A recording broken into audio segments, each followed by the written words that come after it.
Et ben voilà. Salut à tous, bienvenue sur Cher Fitness.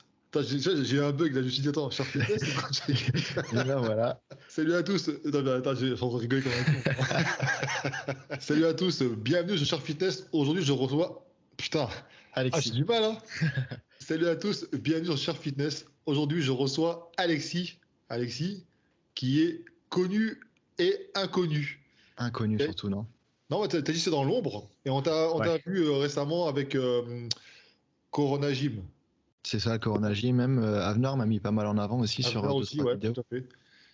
Mais du coup, pourquoi je suis Ah oui, connu et qui, inconnu? qui es-tu? Explique-nous. Et ben en gros, moi ça fait enfin j'ai travaillé 2 ans et demi pour Nutrimuscle en tant que responsable des partenariats et de l'influence de la boîte suite au rachat de Nutrimuscle que vous connaissez, je pense, à peu près tous.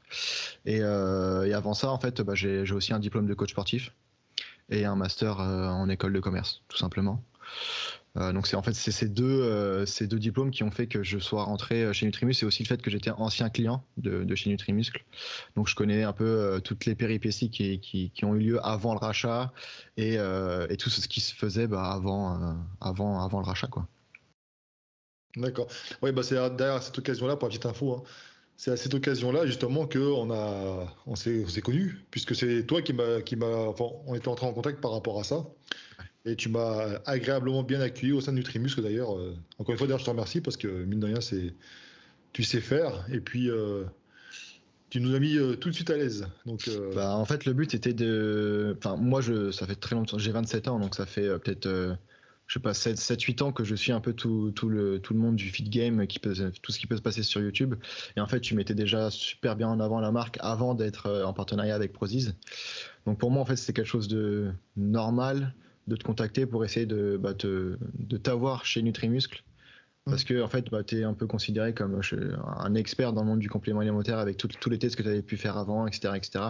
Et c'était finalement un moyen de te remercier pour tout ce que tu avais fait avant, même si avant je travaillais pas pour Nutrimuscle. Mais voilà comment je percevais la chose, quoi. ouais, ce que tu m'avais dit, hein.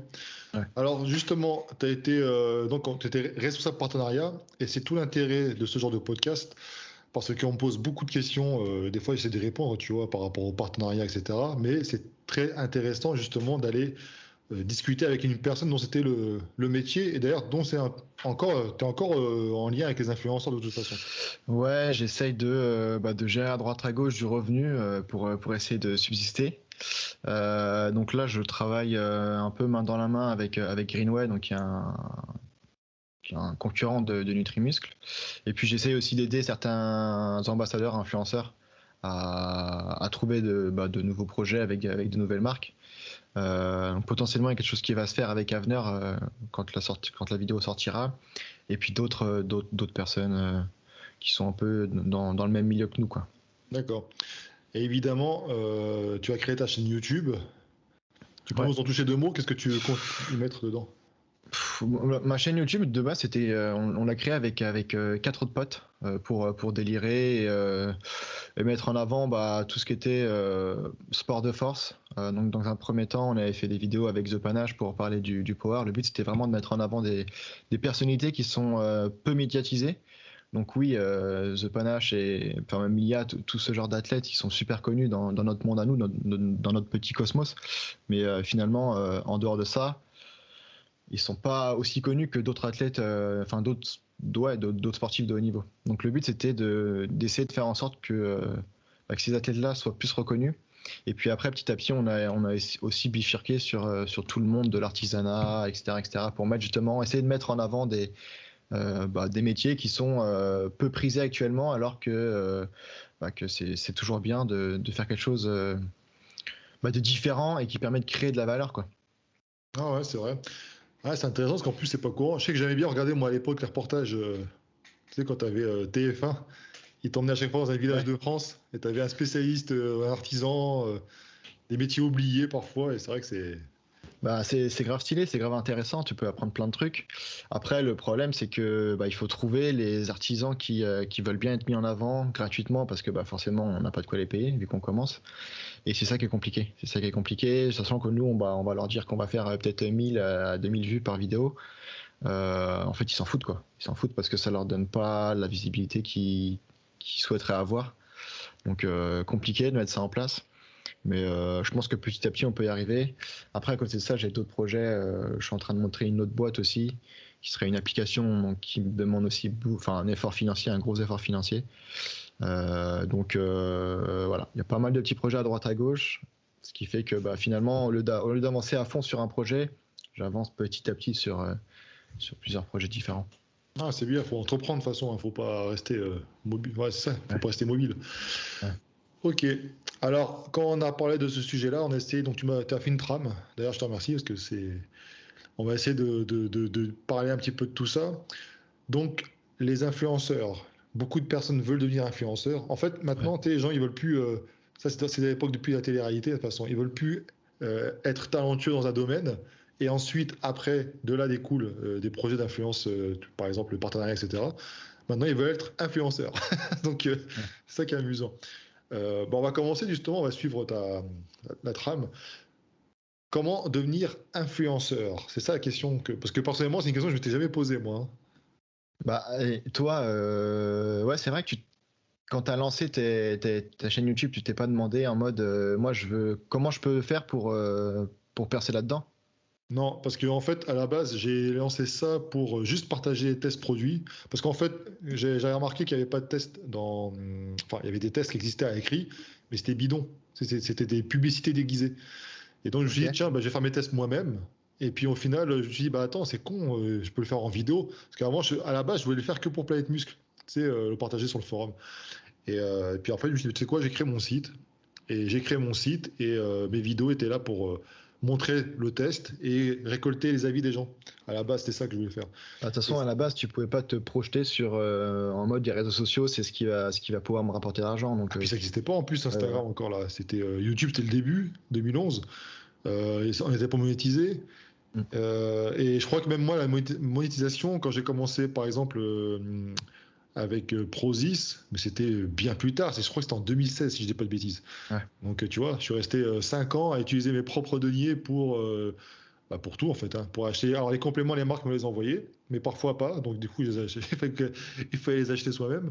Et puis après, pour faire des vidéos, aller à droite à gauche, pour tourner, etc. Bon bref, c'était forcément sur l'argent personnel. Mm. Mais non, non, mais je me suis jamais posé la question. C'est bien après que je pense que c'est vers 2017 par là que c'est vraiment explosé, je crois, les influenceurs. Ouais. Alors que maintenant, tu vois, les gens, ils ont la réflexion inverse. C'est plutôt en mode, qu'est-ce qu'il faut que je fasse pour essayer de percer sur tel ou tel réseau social. Et c'est ça qui est compliqué maintenant, c'est parce que finalement, surtout dans le monde de la muscu, c'est bouché de chez bouché. Donc il faut trouver un moyen de se démarquer de ce qui se fait déjà, ou alors essayer de surfer sur, je sais pas, une trend ou quelque chose qui fonctionne très bien. Mais moi, dans un premier temps, tu l'as dit tout à l'heure, pour moi, c'est essayer d'être considéré comme un expert sur tel ou tel milieu. Là, on voit, je reprends encore l'exemple de Pana, qui lui est champion du monde de Power dans sa catégorie. Et en fait, via les réseaux sociaux, via TikTok notamment, YouTube et Instagram, a réussi à se bâtir une communauté parce qu'en fait, il a cette expertise-là en tant que champion du monde et les titres qui vont avec, qui fait que, en fait, il peut parler de tel ou tel truc et être écouté en fait d'une large population. Donc pareil avec Gundin de Lavier, ils ont créé des livres qui parlent de compléments, qui parlent de guides, qui guident sur certains mouvements, etc., etc. Et en fait, ça leur a permis d'engranger finalement, d'avoir du contenu qu'ils peuvent redistribuer via les réseaux sociaux. Après, je sais que TikTok est bon, on peut aimer ou pas ce type de réseau social. Mais pour moi, TikTok, c'est la nouvelle porte d'entrée si tu veux essayer de créer du contenu déjà facilement, parce que tu n'as pas besoin de matériel, tu n'as besoin de rien. Tu as juste besoin de ton cerveau pour réfléchir à ce que tu veux créer, le contenu que tu veux créer. Et en fait, vu que c'est du contenu viral, ça te permettrait de potentiellement créer rapidement une communauté pour essayer de la dispatcher après sur YouTube, sur Instagram. C'est comme ça que je vois les choses. Après, potentiellement, si vous avez le budget, mettre un peu de budget sur du contenu sponsorisé. Avec TikTok, ça marche beaucoup. Ça te permet de rapidement avoir des abonnés. Moi, je l'ai essayé. Hein. Je t'avoue que je l'ai essayé. J'ai mis 20 balles sur 2-3 vidéos. Et on voit la différence. Ta vidéo est beaucoup plus vue. Et plus ta vidéo est vue, plus t'as des abonnés, enfin des gens qui s'abonnent à ton compte. Donc, ouais, si tu arrives à avoir un petit budget de, je sais pas, 50 € par mois, peut-être que ça peut t'aider à avoir plus de vues et du coup à créer ta petite communauté dans un premier temps, quoi. Ouais, alors j'avais testé ça, moi, c'était à l'époque, il y a longtemps. J'avais testé ça sur Facebook. Ils proposaient de mettre de la pub. Ouais. Et en fait, ça m'avait ramené pas mal d'abonnés. Mais c'était pour moi comme si c'était des achats d'abonnés à cette Ouais. époque-là. Parce qu'en fait, les abonnés qui me ramenaient, c'était pas du tout les gens qui suivaient. Ah ouais? Tu vois, ouais, parce que t'avais tout. T'avais de l'Indien, enfin, alors que Ouais, pas terrible. à l'époque de vidéotest.com, tu sais, c'était pas trop leur truc, quoi, leur délire de regarder des vidéos de tests produits. Alors que effectivement, ça a changé après. C'est vrai que Après, parfois, de plus en plus, les gens utilisent ça maintenant. Tu vois, sur Instagram, et des gens qui sponsorisent des publications, ce genre de choses, tu vois. Certains sont choqués, mais je dis bah non. Au bout d'un moment, si tu veux que être connu entre guillemets ou montrer ton talent, bah il faut que tu fasses de la pub. ouais. Voilà. Bah, après, tu vois, ce que j'aime pas sur Instagram et Facebook, c'est que tu vois carrément que c'est une publicité. Il y a marqué sponsorisé, et du coup, en fait, la personne qui voit sait que le créateur de contenu a payé pour être mis en avant. Sur TikTok, c'est un peu plus subtil. C'est vraiment dans ton fil d'actualité. Et en fait, si tu le sais pas, tu as juste écrit. Si tu as choisi, par exemple, de gagner en abonnés via la communication que tu as faite, que tu as payé, tu as juste un petit bandeau en bas à gauche de la vidéo TikTok avec marqué s'abonner. Et en fait, bah, les gens on le voit, donc ont la possibilité de cliquer dessus. Mais je sais pas si C'est moins agressif. dans leur conscience, ouais, c'est moins agressif. Inconsciemment, je sais pas si les gens se disent que c'est une publication qui a été payée et qui est sponsorisée, quoi. Moi, je pense pas, parce que tu sais, tu scrolles à chaque fois, Ouais, donc tu tu fais scrolles pas gaffe. tellement. Hein. Ouais. Mm, mm. Après TikTok, moi j'y étais avant, j'avais gagné 1000 et quelques abonnés. Après, j'ai tout supprimé parce que ça m'a apporté pas grand-chose. Je parle pas en termes de revenus, machin, non, non, en termes de. Les gens sont débiles. C'est ce que je m'étais dit, tu vois. Ouais, ouais. Et Bah, même là, en tu vois, vrai, je mets des vidéos, en fait, des vidéos réactions qui marchent plutôt pas trop mal d'ailleurs sur Instagram. Je les ai mis sur TikTok. Ça marche un petit peu moins parce qu'évidemment, bah, on connaît pas mon TikTok. Mais les réactions, des fois, tu te dis, mais oh là là. Parce que les mecs, ils ne connaissent pas, tu mhm. vois. Et j'ai fait une vidéo justement sur TikTok pour me dire qui je suis. Je crois qu'elle avait fait 600 vues, je crois. Ouais. Donc, Bah ouais, en fait, TikTok, faut vraiment avoir une grosse phase d'accroche au début de ta vidéo ouais. pour que les gens ils restent. Je sais pas, dire un petit truc qui peut titiller quelque chose ou. Ah bah, c'est comme sur YouTube, de toute façon. Hein. T'as les Ouais. 10 premières secondes, c'est les plus importantes. Hein. Ouais, ouais. Ouais, c'est des stratégies que, tu vois, bah, on parle de stratégie en fait là. C'est des choses que moi, jusqu'à même il y a un an, 2 ans, je m'en foutais. Mhm. Tout le monde me disait, hein, Diane Marchand par exemple, il avait fait une vidéo critique de ma chaîne à l'époque, il en faisait. Il avait parfaitement raison. Non, c'est vrai, tu vois. Mais c'est des trucs que moi je suis là pour dire, ouais, je fais mes vidéos, je présente un contenu, la forme. Hein. Bah, encore une fois, toi, c'était pas forcément ton but de. Enfin, peut-être que je me trompe, mais pour moi, c'était pas forcément ton but de vivre complètement des réseaux sociaux. Ah non, Donc ta non, peur, c'est pas. c'est. Non, non. Mais là, ça a changé par contre. C'est-à-dire que je veux pas vivre des réseaux sociaux, parce que les réseaux sociaux, tu vois, du jour au lendemain, ça Ouais, peut. c'est éphémère. Là, tu as eu des deux cas, là. Tu as eu Loïc Fit, et puis. Mais attends, j'ai un trou de mémoire, comment il s'appelle Juanito, putain, j'ai du mal. Hein. Qui sont fait pirater leur compte Facebook. Alors Facebook, ça va, c'est pas non plus. Mais ils avaient quand même beaucoup d'abonnés dessus. Mhm. Donc c'est plus de. Je crois que c'était plus de 100 000 abonnés, t'imagines. Donc tout ça pour te dire que du jour au lendemain, les réseaux sociaux, ça peut s'arrêter. Et moi, je vois comment maintenant l'avenir, un support pour mon coaching et pour ce que je veux créer par la suite. Tu vois, Ok. c'est différent. Ouais. Mais après, évidemment, grâce au réseau, on en parlera après, de toute façon, on peut gagner de l'argent. Moi, j'ai fait des vidéos d'ailleurs là-dessus, j'en ai fait une ou deux par rapport à mes revenus. J'expliquais un petit peu comment je faisais pour essayer de générer des revenus, etc. Machin. Mais c'était effectivement, l'objectif n'est pas le même. Avant, c'était vraiment, l'objectif pour moi, c'était comme m'a proposé d'être ambassadeur, c'était de me dire, bon, bah, c'est cool parce qu'au moins, l'argent que je vais récupérer, ça sera pour faire plaisir déjà, parce que toutes les vidéos, tout travail mérite salaire, j'ai envie de te dire. Mais et surtout parce que c'est pour, voilà, si tu veux payer pour aller, je sais pas moi, aller à droite à gauche, bah, tu peux prendre là-dessus, acheter du matos, pareil, enfin tu vois. Ouais. Parce que c'est que quand j'étais à l'époque, quand j'étais en couple, ça posait problème de voir le budget partir dans une caméra, un nouveau PC, une connerie, tu vois, ou alors partir, je sais pas, sur Paris, forcément. Donc voilà. Ouais, après, il faut le voir comme un investissement en disant finalement à la personne avec qui tu es en couple bah, potentiellement, en fait, ça peut me rapporter un peu d'argent par la suite Ah bah là, il grâce le à la verrait pub. là. Là, Voilà. là, bah, ça va, le seul couple que j'ai, c'est ma main. Non, mais je veux dire par là, c'est que euh, ça rapporte maintenant, c'est concret, Ouais, tu vois, bah, tous les c'est mois. bien. Mais ce que je veux dire par là, c'est qu'à l'époque, c'était pas forcément évident. Mais après, TikTok, oui, effectivement, tout le monde dit que c'est le nouveau réseau social, etc. Mais Instagram, ils sont en train de, je sais pas si tu es au courant, ils sont en train de modifier certains ont déjà la mise à jour. C'est le nouveau TikTok, hein? Bah, après, pour l'instant, Instagram a toujours réussi à survivre en copiant un peu ce que faisaient les autres. Ouais. Snapchat avec les stories, il doit y avoir d'autres trucs tu vois, que j'ai pas en tête. Donc potentiellement que ouais, Instagram survivra à ce que fait TikTok. Mais enfin, on n'en sait rien, tu vois. Je pense que ça sera le cas. Mais je pense que TikTok aura tellement pris une grosse part que TikTok restera aussi. Oui, Et puis en fait, dans 2-3 ans, ça se trouve, tu verras un nouveau réseau social qui va débouler. Et je pense qu'il faut pas faire l'erreur qu'on avait fait avec TikTok. Parce qu'au début, TikTok, bah, moi j'étais dans cette génération en mode c'est de la merde avec des meufs qui dansent. Enfin, c'est quoi ce truc? Et en fait, si j'avais le raisonnement inverse et je m'étais dit, ok, peut-être que c'est de la merde pour l'instant, mais que si par exemple, moi je sais pas, je fais des conseils traditionnels de musculation, je vais être le premier à le faire, potentiellement, je vais pouvoir me bâtir une communauté. Et certains l'ont fait. Tu vois, je pense à Malik, je sais pas si tu le connais, qui était chez Nutrimuscle avant. Bah, en fait, à tous les nouveaux TikTokers, Brutus, etc., etc., qui Brutus, ouais, je sont, vois qui c'est lui, là. qui sont arrivés bah, pas au début, mais qui ont été les précurseurs dans le monde de la musculation sur TikTok, tu vois. Et qui ont Mhm. maintenant une grosse communauté. Ah ouais.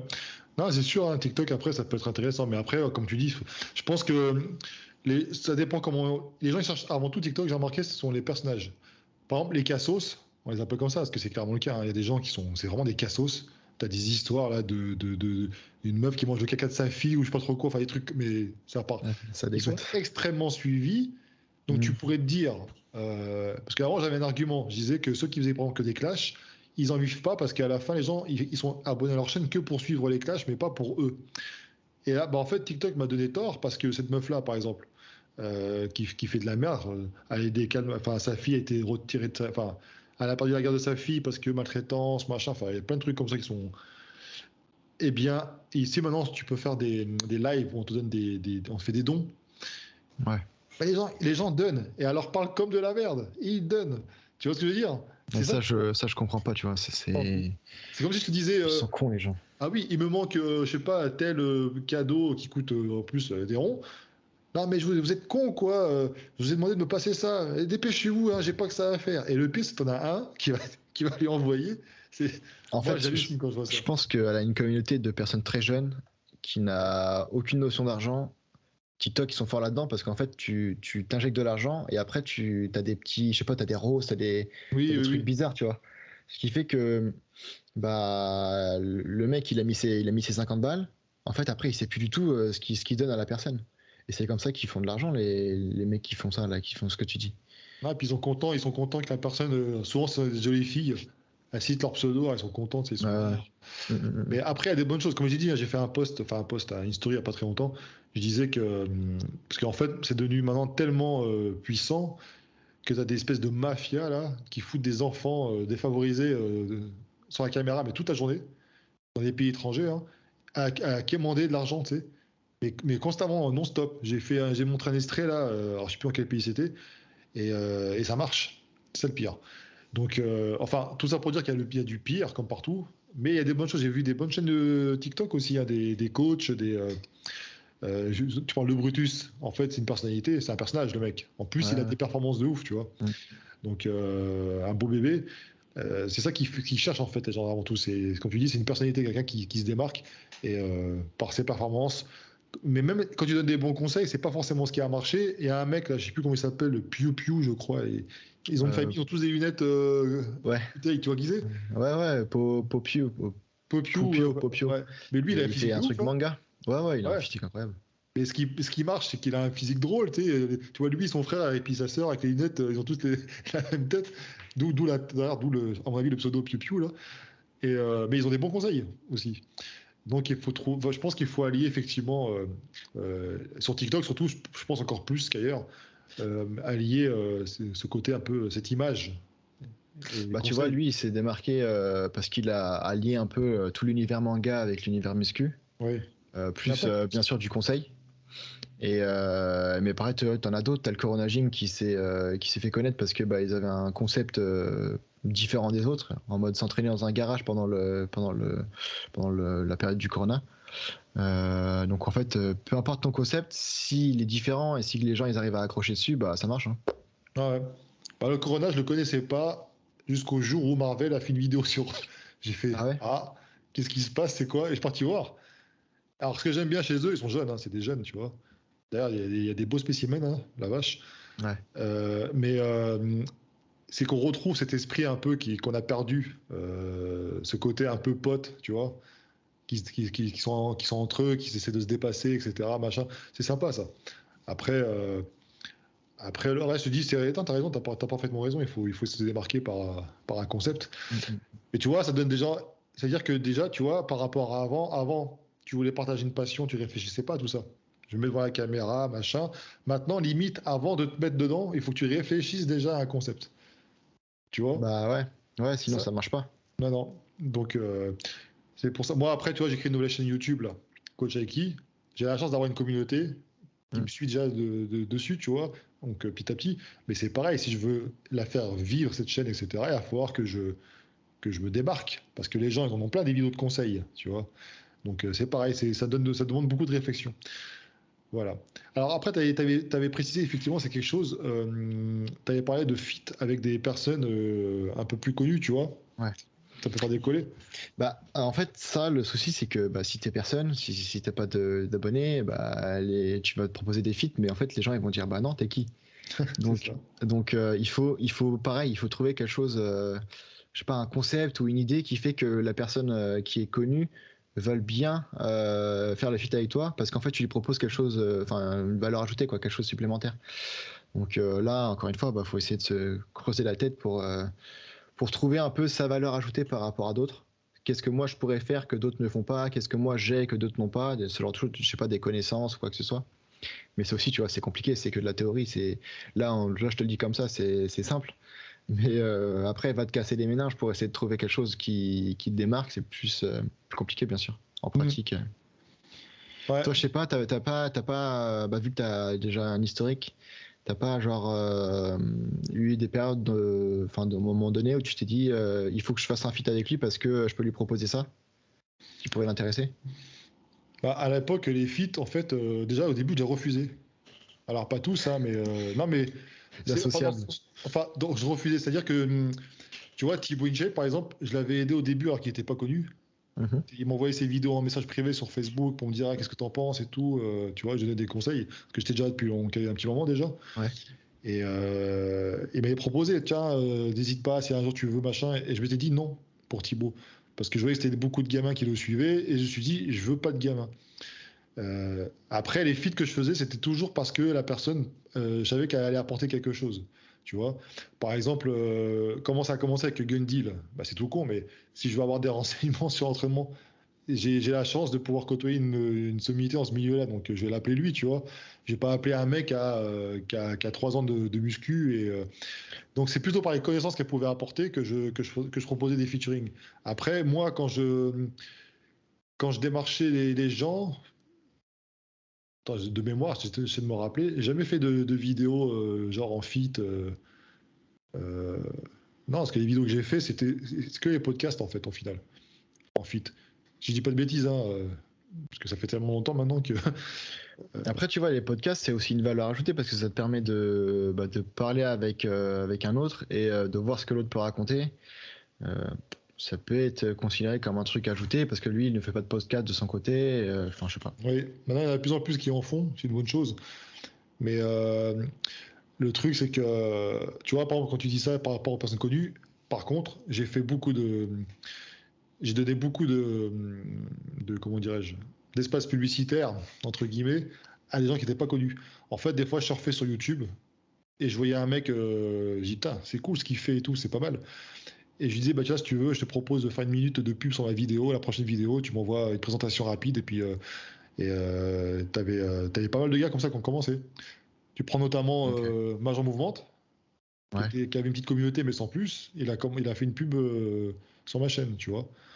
Donc, en Ouais, fait, moi, mais je m'en foutais du nombre d'abonnés. Moi, je considérais parce que que si tu la vois, personne. ça c'est toi, mais enfin, les autres, ils réfléchissent pas comme toi. Ouais, ça dépend. Je sais qu'à l'époque, Nassim, par exemple, qui était déjà bien en place, il a toujours accepté de faire des vidéos, tu vois. Jean Onge, donc il avait commencé aussi avec moi. On avait fait un podcast ensemble pour le présenter. C'est un podcast qui a duré longtemps. Lui, pareil, dès qu'il a monté, dès qu'il a explosé, il a pas oublié, il a toujours répondu présent quand il pouvait. Mhm. Après, ça dépend aussi de la personnalité de la personne, tu vois. Chez Nana, de ce qu'on m'a dit, c'est un peu plus compliqué. Elles, quand elles sont bien en place, elles snobent beaucoup plus que chez des mecs. Parce que j'ai vu Nassim partir sur des chaînes de fitness ou même des chaînes d'interview ou quoi. Rob Transformer, par exemple, aussi, pareil. Des fois, il va être interviewé par une petite chaîne, tu vois. Donc, ça dépend des personnalités. Mais C'est c'est vrai sûr. qu'on on m'a dit que. Parce que on discute entre nous, hein. On n'est pas tous amis, mais on se connaît. Et des fois, tu te dis, putain, mais elle se prend pour qui? Ouais. Tu vois? Mais c'est dommage. Mais après, c'est vrai que quand tu es un petit YouTuber, par exemple, pour taper un feat avec quelqu'un, effectivement, il faut que la personne se dise, ah lui, il faut qu'il croit en toi, et puis qu'il dise, tiens, ça peut me servir aussi à moi, tu vois. Ouais, bien sûr. C'est ça, Donnant, donnant. ouais, tu prends. Non, c'est vrai que c'est pas forcément évident maintenant, parce que comme tu dis, je pense qu'il faut essayer de se démarquer, faut essayer de monter un petit peu seul. Comme ça, le mec bah, que tu as démarché, aller voir ta chaîne, tu vois. Mm. Et puis il va se dire, ah bah tiens, lui, il a réussi en 6 mois à avoir tant d'abonnés, donc ça peut être intéressant. Ça peut permettre aussi un second souffle pour ma chaîne. Mais après, ça dépend des personnalités de chacun, hein. Il n'y a pas que des gentils dans ce milieu-là, hein. Parce que forcément, quand tu as du business, alors après, je les comprends, hein, mais quand tu ne vis que de ça, t'es un requin. T'as pas trop envie qu'il y ait de la concurrence, en fait, finalement. Donc, tu n'as pas trop envie d'aider les petits à monter non plus. Comment il s'appelle, là, celui qui est avec Solid Mike, là, Tarzan. Il me tarde. Ouais. Ouais. Lui, c'est pareil, il a monté, il monte, mais parce il fait pas mal de feats en plus, hein, tu vois. Donc, parce De toute qu'il a une façon, c'est. personnalité, il a une gentillesse, tu Ouais. vois. Même si après, il donne des conseils qui sont pas forcément utiles à tout le monde, surtout par rapport à ton niveau, etc. Il s'adresse à un public spécifique. Mhm. Mais toujours est-il que voilà, les résultats sont là. Le mec, il est tranquille, il monte, il est cool. Et c'est ça. Il faut à la fois, comme tu dis, avoir quelque chose à apporter, à la fois, il faut avoir de la chance, à la fois, il faut demander aux bonnes personnes. Et puis voilà, hein. Mais c'est vrai que j'ai été déçu, moi, par exemple, tu vois. J'ai souvent dit ça d'ailleurs. Tu aides les gens qui sont pas connus. Et tu t'attends après à ce qu'ils aient un peu plus de visibilité parce qu'ils ont trouvé un truc qu'ils ont fait décoller. Tu t'attends à un retour de bâton. Ouais. Bah, en vrai, c'est ce qui devrait arriver, tu vois. Mais Ouais, bon, mais il y en t'as a même beaucoup qui le font pas. ouais, ils le font quasiment jamais. Mais quasiment jamais. C'est dingue. C'est comme ça. Mais bon, toujours est-il que je pense faut s'accrocher en fait, tout simplement. Et puis faut se trouver, des fois c'est pas évident, tu te dis ouais, il faut trouver un concept. Bah, je pense qu'il faut, si t'es passionné de muscu par exemple, on va prendre la muscu parce qu'on parle de muscu ici, bah prends ta caméra, filme ce que tu as envie de montrer, et puis petit à petit, tu vas faire des conneries, tu vas faire n'importe quoi, mais petit à petit, tu vas réussir à te construire un truc, quoi. Et puis tu verras qu'un jour, ta vidéo a marché, tu vas essayer de repérer pourquoi elle a marché, tu vas comprendre des choses, et là, tu vas essayer de reproduire la chose, Mm. tu vois. Mais C'est pareil, se construire un personnage, c'est super important. ouais, C'est pas forcément évident, à part ceux qui sont un peu excentriques, qui ont finalement qui sont un personnage dans la vie de tous les jours. Mais en fait, pour moi, c'est soit tu apportes vraiment une réelle expertise. Par exemple, le doc, il apporte vraiment son savoir, et c'est pour ça que les gens le suivent, c'est pour apprendre des choses. ouais, Là, du coup, en fait, tu vas peut-être pas toucher le même part du public, mais en fait, tu vas avoir vraiment des personnes qui sont investies et qui vont te suivre tous les jours parce que tu les stimules intellectuellement. À côté de ça, si t'as rien à apporter en termes de connaissances, faut vraiment que tu te démarques par ta personnalité et que tu trouves quelque chose qui soit différenciant de ce qui se fait déjà, tu vois. Donc, je sais pas, trouver un personnage complètement con ou enfin, je sais pas, Mathieu. Et en fait, Comme Jojo Bernard à l'époque. Bah, exactement. Jojo Bernard. Mais Oui, même c'était François fort, ouais. Damiens, tout ça, tu vois, c'est un truc de fou. Et, et ça, je pense que ça se construit, tu vois, petit à petit au fur et à mesure des vidéos. Parce qu'en fait, tu vas faire. Fcan. Tu prends ses premières Carrément. vidéos et les vidéos de maintenant, voilà, c'est ça. Ça n'a rien à voir. Ouais, ça n'a rien à voir. Au début, tu es là, oui, donc, machin, là. Et après, voilà, comme tu dis, les grimaces et tout. Ah ouais. Mais je pense que ça se fait vraiment petit à petit parce qu'en fait, en faisant des vidéos, tu vas voir qu'il y a certaines vidéos qui vont un peu plus fonctionner que d'autres. Tu vas te dire pourquoi. Tu vas voir que ça c'était drôle parce que tu as un pic de vue, je sais pas, tu as des trucs comme ça qui te mettent, qui font qu'en fait ton personnage tu le crées vraiment petit à petit. Ouais. Mais après, créer un personnage, ça veut pas dire non plus sortir de ce qu'on est, hein, tu vois. Non.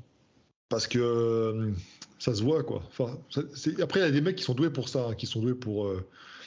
Un truc qui était reproché à Jean Honge, par exemple, je voyais les gars, quand on en parlait, ils disaient, mais le mec, il clash, machin, etc. Et dans la vraie vie, il est tout gentil. Mm. Donc, il disait qu'en fait, il jouait un rôle. Bon, après, ça va, ils ont vu que c'était quand même un mec qui était crédible, etc. Tu vois, mais au début, c'était ça on l'attaquait sur ça. Parce que les mecs le croisent au salon et puis il était tout timide, tu vois. Ouais. Et, mais ça l'a aidé quand même à faire décoller sa chaîne parce que si le mec il avait fait des vidéos en disant voilà, donc là je vais vous montrer comment je suis un développé couché, bah un peu ce que je fais moi d'ailleurs, les mecs ils vont pas suivre. Alors que si le mec il dit salut bande de tapettes, tu vois, ils vont commencer à dire tiens c'est qui celui-là, et puis même des mecs qui font pas de la muscu vont vouloir le suivre, ce qui est drôle. Ouais. Donc ouais, c'est pas forcément évident, hein. Personnellement je prends le pari de rester moi-même et de travailler un peu plus sur la manière d'apporter mon contenu, tu vois, Mhm. pour que ce soit plus digeste. J'ai regardé, je me suis tapé, je sais pas combien d'heures de vidéos, de mes propres vidéos, hein, pour faire l'autocritique, là, Putain. ces derniers jours. Ah, mais j'ai cru, j'ai tiré une balle. Et qu'il a fait des analyses techniques. Là, je me dis, putain, mais tu sais, je sais comprendre pourquoi ça a marché, pourquoi ça n'a pas marché, etc. Ouais. Et à un moment, je dis, putain, mais en fait, putain, je me fais chier. C'était mes propres vidéos, tu vois. Parce qu'avant, je mettais la vidéo, je dis, voilà, j'ai parlé de ça. Et j'y mettais comme d'habitude, tu vois. Et je me suis rendu compte que j'avais des fois, je répétais deux fois les mêmes choses. Mhm. Des fois, j'allais pas droit au but, alors que je pouvais y aller droit, tu vois. Des problèmes d'élocution, des problèmes de plein de trucs. Des fois, même la vidéo en elle-même, je dis mais pourquoi je fais cette vidéo-là, moi? Mais pourquoi on fait ce podcast là, putain? Ouais, c'est pareil. Qu'est-ce qu'on fait? On connaît pas ce mec-là. Ah, mais tu vois, il faut être autocritique. Mais Ouais. comme je vous dis, moi, c'est une passion, hein, c'est pour voilà. Donc je suis pas vraiment intéressé au départ à tout ça. Maintenant, comme je veux pour mon coaching notamment, puis d'autres projets que j'ai derrière, enfin des idées en tout cas, parce que c'est pour des projets concrets, hein. Mais je vais faire un support pour tout ça. Donc j'essaye de faire les choses un peu mieux, un peu plus cadrées, etc. Mais sans perdre ce côté un peu spontané, tu vois, qui fait. Mhm. Parce que moi, personnellement, je pourrais pas jouer un rôle que je. Tu vois. Ouais. Mais bon, parce que tu as des gars qui ont pareil, qui ont réussi à monter sans pour autant jouer de rôle. Tu prends, bah, t'as Nassim, c'est pas un comique Nassim, hein. Voilà. Tu prends Hassan, tu prends Hzod, qui est un peu comme moi, qui est, ouais, tu sais, qui parle monotone et tout ça. T'as des mecs comme ça qui réussissent aussi, hein. Donc, Ah, parce qu'encore une fois, tu vois, ils ont la connaissance et ils sont considérés comme experts dans le milieu. ouais, ouais, c'est sûr, c'est sûr. Et parfois, certains sont considérés comme experts alors qu'ils disent beaucoup de merde. C'est ça qui est Ouais. drôle. Je prends par exemple à TikTok, t'en as un paquet d'experts, hein. Ouais, bah ouais, mais regarde, ils arrivent à se bâtir des communautés en disant de la merde. Il y en a un là, je lui ai fait une vidéo justement réponse sur TikTok. C'est un mec qui a des millions d'abonnés, soi-disant, sur Instagram là. Euh, Je crois que je sais voir de qui tu parles. oui, oui, L'espèce de Polynésien là. ouais, qui est pas polynésien du tout d'ailleurs, je crois. Mais bon, Bon, si, polynésien, je sais même pas. je sais pas. Il dit, mais alors, pas que de la merde, mais alors des trucs. Tu vois, des fois, on peut ne pas être d'accord entre coachs, tu vois. Par exemple, là, j'ai vu une vidéo d'un gars que je suis, un coach, qui est très, très bon. Il parle à un moment d'un rowing c'est avec la poulie basse et puis de pas faire rotation. Chose qu'on avait fait avec Gundil, par exemple. On a expliqué pourquoi. Tu Mhm. vois, je peux ne pas être d'accord, moi, avec ça. Mais c'est pas pourtant qu'il dit de la merde. Il a ses arguments, son expérience, son Ouais. machin. Mais par contre, l'autre, là, en question, il va te raconter mais des trucs. Mais tu dis, mais t'es pas coach. Je me rappelle, je te voyais à ça, à la Fitness Park République, tu savais pas t'entraîner. Ah, t'as un petit physique parce que t'es tout petit. Mais, et puis les gens le suivent quand même, tu vois. Donc ils pensent que c'est un expert, on lui pose plein de questions. Alors Je t'as sais pas si des. on parle du même, mais bref, c'est l'idée quoi. Si, si, on parle du même, grand barbu. Mhm. Oui, oui, oui, on parle du même. Et, euh, et voilà, c'est ça qui est dommage, c'est qu'en fait, certains. C'est pour ça que je dis ça. Certains manient tellement bien l'image, Ouais. ils maîtrisent tellement bien les réseaux sociaux qui peuvent se faire passer pour des experts. Et enfin, finalement, ça fait de l'ombre aux experts qui n'ont pas trouvé le moyen de travailler leur image, tu vois. Mhm. Il y en a plein. Tu prends Claudia, personal trainer. Sur YouTube, n'a jamais vraiment décollé, alors que la meuf, elle est drôle, elle est compétente. Euh, c'est une femme, il n'y en a pas beaucoup des femmes non plus comme ça qui sont compétentes dans le milieu. Et pourtant, elle a une communauté de ouf sur Instagram. Toi, tu parlais du fait que être connu par exemple sur TikTok, ça pouvait amener après des gens à te suivre sur YouTube, etc. Bah, pas forcément.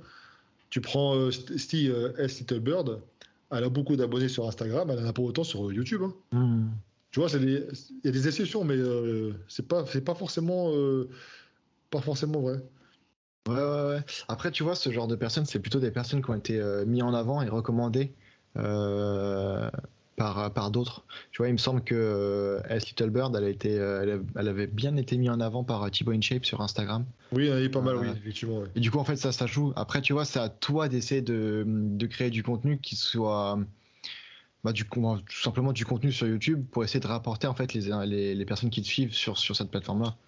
Mais, euh, mais oui, c'est compliqué de toute façon d'essayer de ramener ta communauté sur plusieurs plateformes, hein. C'est sûr que c'est compliqué, mais une fois que tu as une communauté, c'est quand même plus simple d'essayer de ramener potentiellement ta communauté que si t'as rien, quoi. Ouais, Ça, je voulais ouais. dire.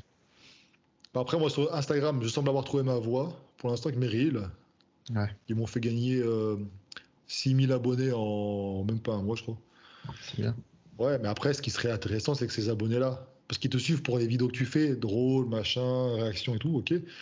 Mais après, la difficulté, c'est de réussir à apporter ces abonnés-là dans ce que tu fais à côté, qui est plus sérieux, qui est plus, tu vois, qualitatif. Et là, c'est pas forcément évident, parce qu'ils sont là pour suivre tes vidéos réactions, ils sont pas là pour savoir comment faire un développé couché, comment, tu vois. Mais j'ai une idée. Je t'en parlerai en off après. Tu me diras ce que tu en penses. J'ai une Ok, idée pour carrément. les amener. Mais voilà. Alors, ok. Donc, comme vous l'avez compris, il y a plein de vidéos de façon qui vont vous aider sur YouTube, des gars qui sont très très doués pour vous donner des astuces pour essayer de percer, machin. Donc, il n'y a pas vraiment de recette miracle, hein, sinon tout le monde réussirait. Et moi, je pense qu'il faut s'accrocher, il faut qu'on parle avec conviction, et pour être convaincu, bah, il faut être passionné aussi, je pense qu'on dit. Et puis voilà. Mais une fois qu'on a ça, on a sa communauté, ok, on est démarché par des marques. Et là, donc, c'était le deuxième thème, tu disais comment mettre un produit en avant sans paraître commercial et téléachat. En vrai, pour moi, ça devrait être inné, tu vois. Tu pousses pas un produit déjà si tu l'aimes pas, sinon t'es commercial en fait. Ah oui. Donc pour moi, c'est vraiment essayer d'aider, enfin de pousser des produits que tu consommes ou alors que tu aimes bien, de toujours avoir du coup la transparence avec laquelle tu parles. Donc en fait, garder ton style de communication.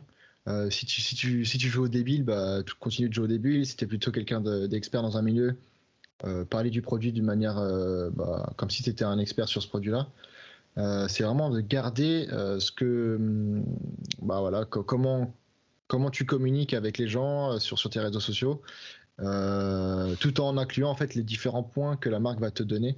Parce que généralement, les marques te disent essaye de mettre ça en avant, mais plutôt ça, ceci, cela. Donc pour moi, c'est un mélange des deux. Mais si par exemple on te propose de parler tu sais, en ce moment c'est la mode, c'est les trucs pour avoir les dents blanches là. Ouais. Bah, enfin, je vois pas comment tu peux le faire si tu l'as jamais utilisé, et si pour toi c'est de la merde quoi. Tu le fais pas. Mhm. Ouais, c'est vrai que moi j'ai procédé de deux façons différentes. Ah, donc t'as déjà pris des trucs que tu ne consommais pas. Non, non, non, je parle pour mettre en avant un produit. Mais justement, c'est jamais arrivé ça parce que en fait, première étape, ce que je faisais, alors c'est beaucoup plus pour tout ce qui est high-tech entre guillemets, tu sais, les écouteurs, les machins, ce genre de choses, c'est que je demandais à la marque de m'envoyer le produit. Mhm. Je disais ça, moi le produit, je teste. Ah, de toute euh, façon, c'est obligatoire, hein. Ah bah non, parce qu'il y en a qui font pas ça, il y en a qui testent directement, qui font la vidéo 2 jours après, quoi. Parce qu'au début, la marque, ils disent, on vous envoie le produit et vous faites une vidéo sous une semaine et on vous paye. Non, mais non, moi je teste le produit longtemps, surtout des produits chinois, tu peux tomber sur des mauvaises surprises. Je suis Ouais. désolé, bon, tout est fabriqué en Chine, on le sait, mais bon, il y a des fois, ça dépend. Donc, je testais ça et ensuite, j'étais convaincu, je faisais la vidéo. Avec une vidéo, d'ailleurs, tu remarqueras, enfin, pour revenir en arrière, c'est des vidéos où je mettais inclus une communication commerciale, c'était vraiment indiqué, quoi. Donc il n'y avait Bah, de pas toute façon, de. maintenant, tu es obligé, hein. Ouais, mais il y en a plein qui le font pas encore, hein. Mais voilà. Et je mettais le lien, etc. Pas de souci. Et après, par contre, pour tout ce qui est complément, etc., il y a deux choses. Ou je ne vais pas faire de la pub pour des produits que je consomme pas, déjà. Et parce que c'est pas crédible. C'est pour ça que quand j'étais chez Prozis, par exemple, tu me voyais tout le temps faire de la pub finalement pour la même chose. Parce que je consommais pas grand chose. Non, mais c'est vrai. Je testais des trucs, mais après, il faut que tu te dises aussi que c'est pas parce que toi tu consommes pas que ta communauté ne va pas être intéressée par ce produit. Voilà. Et par contre, j'étais contre la publicité agressive. C'est-à-dire que Ouais. tu fais un unboxing, parfois tu mettais en avant un truc, juste en montrant que tu consommes, quoi, tu vois. Je fais un shaker, tenez, regardez, il y a ça dedans, etc. Mais voilà. Par contre, et alors qu'il y a certains ambassadeurs euh, qui ont, eux, une stratégie un peu plus agressive à l'américaine, et ça marche aussi. Donc Ah ça, bah je oui, pense ça que c'est en marche. lien. Hein. Ça marche, oui, c'est sûr que ça marche. Ah oui, ça marche. Mais moi, j'ai du mal. C'est-à-dire que des fois, même moi, quand des fois je fais des posts, quand je faisais des unboxings, je vois ma story, je vois, je sais pas, t'as au moins 5-6 vidéos, tu vois, peut-être même plus. Tu dis, bon, au bout d'un moment, faut arrêter parce que ça fait trop, quoi. Donc je peux comprendre que les gens, ça les saoule. Mais maintenant, en 2022, je pense que les gens sont beaucoup plus habitués qu'avant, tu Ouais. vois, à avoir de la publicité. Parce que tout le monde en fait finalement. Tu as même des petits Instagrammeurs. Bah, c'est ce qui te permet de vivre, hein, dans tous les cas, donc il Voilà. faut. Mais après, en fait, la question finalement, c'est plutôt comment toi, tu veux être perçu de ton audience. Est-ce que tu veux être perçu comme quelqu'un qui s'en fout, qui met en avant tout et n'importe quoi, ou plutôt comme quelqu'un qui prend soin de sa communauté et qui veut finalement le mieux pour sa communauté, tout en essayant de garder, bien sûr, de gagner un peu d'argent, quoi. Ouais, ouais. Bah, tu vois, un petit exemple tout con. J'avais testé Skull Shaver, tu sais, c'est pour se raser le crâne, là. Mhm. Et donc au début, je dis, bah écoutez, moi, je l'ai testé, je crois, avant de faire la vidéo, je crois que j'ai dû tester 1 ou 2 mois. Ouais. Je me dis, bah ça va, stop. Donc je fais la vidéo. Tu l'utilises plus là?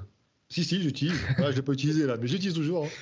Et justement, t'avais un mec, j'avais fait une photo devant mon miroir dans la salle de bain, et à un moment, justement, je pense à ça, je fais regarder, regardez ce qu'il y a à côté là. J'utilise toujours. Non, non, elle est bien, hein.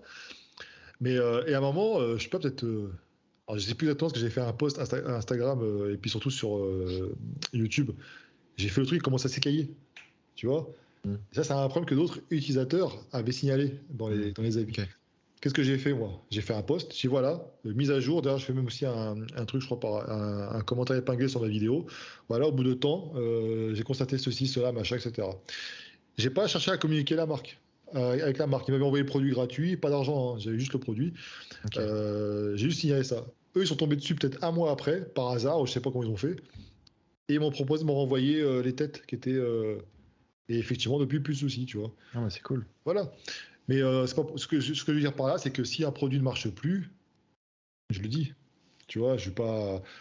Ce que je pense qu'au contraire, c'est rendre service aussi. Si la marque est sérieuse, c'est lui rendre service. Parce qu'elle a un retour client en disant que regardez, votre produit, vous avez essayé de bien faire, mais votre produit, il y a un truc qui va pas. Donc ça peut peut-être les aider à améliorer le truc.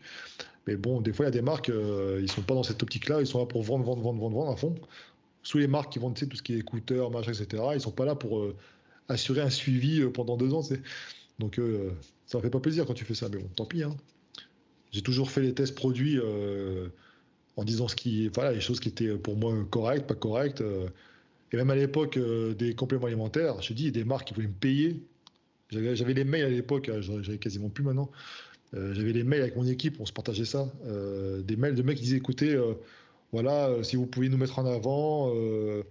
Et moi je dis non, mais on refuse. Si soit vous nous envoyez le produit, on le teste comme on veut, soit vous ne l'envoyez pas, on l'achète et Ouais. on testera le produit. Et ouais, mais véridique, hein. Donc, non, après, je pense qu'il faut. Si t'es quelqu'un d'honnête, bah, tu le restes même devant une caméra, hein. C'est tout, hein. Y a pas de. Ça ne t'empêche pas de faire du business, d'être honnête. Tu peux très bien gagner ta vie, faire des partenariats, et il faut que ce soit bon, quoi. Tu vois, il faut y croire aussi. C'est des choses, moi, quand j'ai fait des publicités, c'est des choses que j'utilisais, tu vois. Les élastiques, par exemple, c'est pas un truc que j'utilise au quotidien, mais quand il y avait le confinement, c'était Ouais. utile. Voilà. Et les élastiques, je les utilise notamment aussi parfois pour, tu sais, l'échauffement, machin, tout ce genre de choses. Mais ça Ouais, s'arrête bah là. pareil pour la coiffe des rotateurs, c'est pas mal. Moi, Voilà. Ah j'utilise oui. avant les pecs, tu vois. Ouais, ouais, bah, ouais, c'est ce que je fais aussi. D'ailleurs, t'as Michael Louvel, petite dédicace, enculé, qui se fout de ma gueule à chaque fois. Il me filme en ce temps, il dit, eh, c'est pas ça la musculation, là. C'est pas avec mon élastique comme ça. Le petit truc qui fait 2 kilos de résistance, là. Hop. C'est clair. Mais voilà.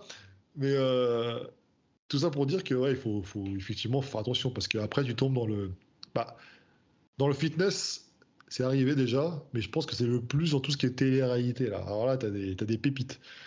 T'as des tests, comme tu dis tout à l'heure, les dents blanches, comment se muscler les fesses sans se faire de musculation, comment maigrir du ventre, enfin que des trucs à la con. Et eux, ils sont payés, ils s'en foutent. Et puis ils Ouais, connaissent ouais. rien, et puis ils cherchent pas à connaître en plus. Donc, mais bon. Après, nous, nous, on a la chance, c'est que enfin, du moins dans le monde des compléments alimentaires, c'est du recurring, c'est-à-dire les gens vont commander leurs protéines une fois tous les mois, une fois tous les 3 mois, ou tu vois, suivant les produits, tu vois, la créatine, tu peux la commander une fois par an ou une fois Ouais. tous les 6 mois. Mais du coup, en fait, c'est vraiment du recurring, donc c'est-à-dire, bah, tu peux travailler avec des influenceurs ou des ambassadeurs qui mettent en avant ton produit de manière naturelle parce que bah, ils le consomment et surtout tout au long de l'année. T'as des produits comme les trucs dentaires. En fait, bah, tu vas essayer de toucher la cible de l'ambassadeur une fois, parce que le mec, il va l'acheter une fois, il va voir que c'est de la merde, il va arrêter. Ou Hmm. alors, il va acheter, je sais pas, un casque. Le casque, il l'achète une fois pendant 3 ans, il va pas racheter un autre casque parce que le casque, il continue de marcher. Et ça, c'est plus compliqué à mettre, enfin, à créer une relation avec des ambassadeurs et à pas avoir ce côté commercial pour l'ambassadeur. Euh, c'est voilà. Après, t'as différentes formes de type de sponsoring, Ouais, mais je pense. justement. Euh, alors attends, parce que justement par rapport à ça, on parle de tu sais, tout ce qui est business, etc. Déjà par rapport à l'argent, Ouais. tu vois. J'avais fait une vidéo, dans la vidéo, j'avais expliqué des choses par rapport à Prozis, parce que je connaissais bien le truc, parce que tout le monde disait, ouais, tout le monde est sponsorisé. Tu vois, avec Prozis, tout le monde est sponsorisé. Non, j'avais expliqué la différence entre les liens pour, c'est que n'importe quel client pouvait mettre en avant. C'était un moyen pour la marque de tester, en fait, si le mec il vendait ou pas, entre autres. Ouais. Ouais, Faut faire du fric, quoi. c'est ça. Et après, tu avais les vrais ambassadeurs avec des fixes, des machins, des avantages, etc. Et là, du coup, toi, tu pourrais nous faire un petit résumé justement de tout ça. Comment sont payés les influenceurs? Ouais, bah en fait, voilà, bah comme tu dis, il y a différents types d'influenceurs. Tu vas avoir vraiment enfin, moi, je vais comparer avec ce qu'on faisait avec NM. En fait, avec NM, dans un premier temps, on n'avait pas forcément le budget pour gérer de l'influence. Donc, ce qu'on faisait, c'est que moi, j'avais contacté ouais, entre 5 et 10 personnes et on donnait des produits. En fait, c'est que de la dotation. Petit à petit, on a eu du budget parce que bah, on arrivait à bien se développer. Et donc avec ce budget-là, du coup, j'ai contacté directement des gros, donc du style Avner, Kylian Hagen, Lucas Guif, vraiment experts musculation parce que c'était ce qu'on voulait avoir. Et du coup, là, on leur a proposé des fixes. Donc tous les mois payer tant suivant leur nombre d'abonnés. Enfin voilà, moi j'avais un petit tableau qui me permettait tu sais, en fait je mettais des numéros sur chaque colonne et sur les différentes colonnes en fait c'était des moyennes, genre je mettais un numéro entre 1 et 10 sur chaque colonne et sur les colonnes tu vois tu avais le nombre d'abonnés, l'image qu'a le mec dans le monde de la musculation, si c'est un athlète de haut niveau ou non, tu vois, et en fait à la fin je lissais la moyenne et ça me permettait d'avoir bah, enfin pas un revenu mais une rémunération pour l'ambassadeur. Ah oui. Donc ça c'était pour les fixes, donc les gros. Après est venu le temps on a une vingtaine d'athlètes, mais qu'est-ce qu'on fait pour essayer de grappiller encore un peu à droite à gauche des parts de marché? Parce qu'en fait, à chaque fois qu'on prenait un athlète à une marque concurrente, bah, on lui prenait des parts de marché. Donc ça c'était super intéressant. Et donc, on a choisi de faire comme Prozis, comme MyProtein, je pense, le fait aussi. C'est-à-dire passer sous forme de commission. Et donc là, en fait, mon but, c'était d'essayer de trouver des coachs donc qui avait, en termes d'abonnés, pas forcément beaucoup d'abonnés, tu vois, peut-être 1000 à 2000 abonnés sur Instagram, ça suffisait. Mais vraiment, moi j'avais vraiment cette envie de trouver plutôt des coachs plutôt que des mecs qui sont sur Insta parce qu'ils sont sur Insta, qui sont plutôt lifestyle, tu vois, qui ont entre guillemets rien à foutre de la muscu. Donc moi c'était plutôt des coachs que je cherchais parce qu'en fait les coachs, ils ont forcément ils ont leur clientèle propre et donc ils vont pouvoir proposer nos produits à leur propre clientèle. Et donc finalement se faire un petit peu d'argent sur leur clientèle en plus de ce qu'ils gagnent et nous à côté de ça récupérer de nouveaux clients. Donc voilà, tu avais donc fixe, commission, dotation, et après tu avais voilà, tout ce qui était long terme ou one shot. Comme je te le disais tout à l'heure, vu que le marché du complément alimentaire c'est du recurring, donc tu reviens tout le temps à racheter des produits, on faisait très très peu de one shot. Le one shot c'était plutôt pour tester, tu vois, un gars parce qu'on n'était pas sûr, parce qu'on ne connaissait pas. Mais le but du one shot c'était justement de savoir si oui ou non on partait sur du long terme avec lui. Ah, en fait, ce que je décris là, c'est ce que font tout le monde en fait. Hein. C'est toutes les autres marques, soit Prozis, MyProtein ou quoi, c'est énorme. C'est la manière de faire de tout le monde. Bah ouais, carrément, carrément. Après, tu vois, ce que j'aime pas et ce que commence à faire Nutrimuscle, sans les dénigrer, c'est qu'ils commencent à faire ce que faisait Prozis avant, c'est-à-dire essayer de toucher le plus de personnes possible avec les commissions, vu que ça coûte rien, et essayer de trouver des clients à droite à gauche. Le faire sur une petite échelle, c'est cool parce que ça te permet d'avoir justement des personnes qui sont vraiment dans ton cœur de cible, donc des coachs, des mecs qui font du sport, enfin qui font de la musculation. Mais trop le faire, je pense que ça peut nuire à ton image de marque. Et en fait, il faut vraiment trouver le juste milieu pour pas nuire à l'image de marque, tu vois. Ouais, tu veux dire qu'après, que les gens pensent que le fait qu'il y ait trop d'affiliations, etc., machin, ça. Que c'est facile d'être affilié et en fait, potentiellement, les personnes qui ont les contrats à long terme et qui ont des revenus fixes peuvent se sentir un peu dévalorisés parce qu'en fait, tout le monde, finalement, peut être considéré comme ambassadeur, tu vois. Non, ouais, je Après, comprends. c'est la réflexion de chacun. Moi, si j'étais un vrai ambassadeur avec un revenu fixe, en fait, je m'en foutrais parce que je mets en avant la marque que j'aime et je gagne un peu d'argent. Donc, c'est propre à chacun, quoi. Mais Ouais, c'est ce qui est. Ouais, c'est clair que. Après, je sais pas, moi, c'est un milieu qui. Tout ce qui est business, ça me dépasse. Parce que derrière, ce qu'on voit pas, c'est que c'est une guerre en fait qui se livre, hein, les marques. Hein, c'est constant. Ouais. Hein. Donc, je sais qu'après, il y a des choix qui sont faits, parfois qui sont pas forcément judicieux. Je sais que par exemple, tu prends MyProtein, ils avaient fait des choix qui avaient fait qu'après beaucoup d'ambassadeurs s'étaient barrés. Et après, ils sont revenus un petit peu en arrière. En fait, quand tu gères une boîte, finalement, tu testes. Tu fais des tests, donc je sais pas, tu lances tel produit ou tu lances telle façon de mettre en avant ce produit, donc je sais pas, une publicité, quoi que ce soit. Tu vois si elle marche, si elle marche pas, t'arrêtes, si elle marche, tu continues. Et en fait, voilà, c'est des petits ajustements que tu fais finalement tout le temps pour essayer de grappiller un peu des parts de marché à droite à gauche. Et chose que je voulais dire aussi, tu vois, il y a un groupe Facebook non officiel sur Nutrimuscle. Je sais pas si tu sais. On m'en a parlé, oui. Parce que tu as beaucoup de personnes qui se plaignent de l'influence qu'a pris Nutrimuscle. Enfin, quand je parle de l'influence, j'englobe tout le type d'influence, les ambassadeurs, les clubs sportifs, etc.